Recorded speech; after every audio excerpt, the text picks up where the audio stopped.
dhinaca kale gudoomiyaha xisbiga dimuqraadiga shacbiga Soomaalida Itoobiya mudane Axmed Shide iyo madaxweynaha dawladda deegaanka Soomaalida mudane Mustafa Maxamed Cumar oo sii wada hadalka ayaa sheegay in xoogga ugu weyn ee xisbiga dimuqraadiga shacbiga Soomaalida Itoobiya ay yihiin maamulada degmooyinka sidaas awgeedna laga maarmaan ay tahay in la xoojiyo garaadka iyo fahanka siyaasadeed ee hogaaminta dhexe si bulshada deegaanku u helaan hogaamin ka madax bannaan qabyaalad iyo aragtiyo khaldan. idinku waxaad tihiin mas'uuliyiintii xisbigu oo mas'uuliyad u dhigtay xubno xisbi ah u taagan mabaadi'da xisbiga ah inay ku hogaamiyaan la rabo shacabka shaqooyinka siyaasadeed shaqooyinka horumarneed iyo shaqooyinka kale dimuqraadiyadda iyo maamulka suuban iyo guud ahaan adeeg bixinta shaqooyinka dawliga ah gaar ahaan maadaama tihiin mas'uuliyiinta heer degmo waa meesha shacabka laga hogaamiyo ugu dhow shacabka waa degmooyinka weeye mas'uuliyiinta heer degmo weeye bulshada abaabulkeeda shaqooyinka horumarka shaqooyinka maamulka suuban shaqooyinka xurriyadda bani aadamka in la ilaaliyo dimuqraadiyaddana kor loo qaado jiha siyaasadeed oo ballaaran hogaamineed aragtiyaan in la yeeshaa loo baahan yahay marka xoogga hogaamineed ee xisbiga dimuqraadiga shacabka Soomaalida uu leeyahay waa xoogga ugu weyn bay ka dhigan tahay mas'uuliyiinta heer degmo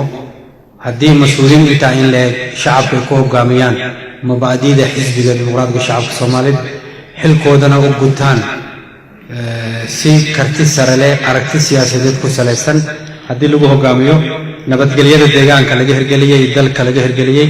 inuu si waaro qayb weyn baad ka qaadan doontaan waxaa la rabaa inaad ogaataan in hadda maanta laga bilaabo xisbi ahaan aad u shaqaynaysaan awaamiirta xisbigu idiin soo dhiibo aad ku shaqaynaysaan haddaad raalli ka tihiin waa waxa uu hadafku u taagan yahay xisbigu haddii raalli aadan ka ahayn oo qof dareensan uu jiro inuu yahay xisbigan anugu ma taageersanin sababta awgeed shaqada dawladda looma diidayo shaqaalaha dawladdu xisbi kasta way noqon karaan laakiin qofkaasi wuxuu xaq u leeyahay inuu yiraahdo ama xisbiga kama tirsanin laakiin waa inuu caddeeyo sababta hadduu Soomaalinimada horumarka sinaanta cadaaladda waxaasaan anugu leenahay xisbiga uu taagan yahay maanta hogaamintii shalay haddii ku hogaamisay dictatornimo boob barakicin qabyaalad kooxays waxa haddii ay shalay ay ahayd maanta waxaan leenahay cadaalad Soomaalinimo sinaan aqoon waxbarasho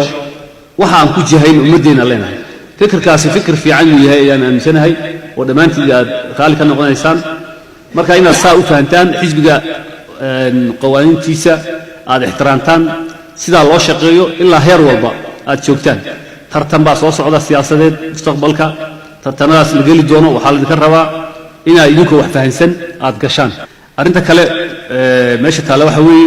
hadda koox xisbigu marka xisbi la leeyahay wuxuu ahaan jiray shaqaalaha dawladda marka qofku marka uu dawladda soo galo xisbi ahaa wax fikra oo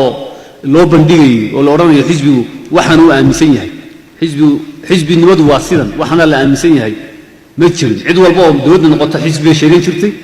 marka xilka laga qaadan oo iskaga tagi jirtay xisbinimadu sidaa ma aha adduunka kale waa ogtihiin tartamada siyaasadaha ka dhaca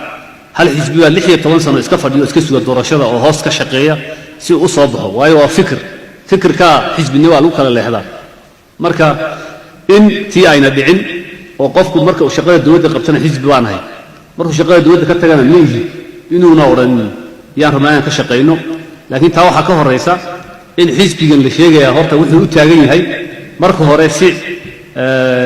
muxuu ahaayay mabaadi'diisa la fahmo kadibna dhaqankiisu uu waafaqo mabaadi'diisa fagaaraha lagu tababarayo hogaaminta dhexe ee xisbiga dimuqraadiga shacbiga Soomaalida Itoobiya ayaa intuu socdo waxa la isku wadaarsan doonaa si koox doodo la xiriira yoolasha iyo istaraatiijiyadaha mustaqbalka ee xisbiga iyadoo qof kasta uu ku soo bandhigi doono fikirkiisa si marka uu dhamaado tababarkan ay uga soo baxaan natiijooyin dhaxalgal ah oo qayb ka qaata qorshayaasha hogaamineed ee xisbiga.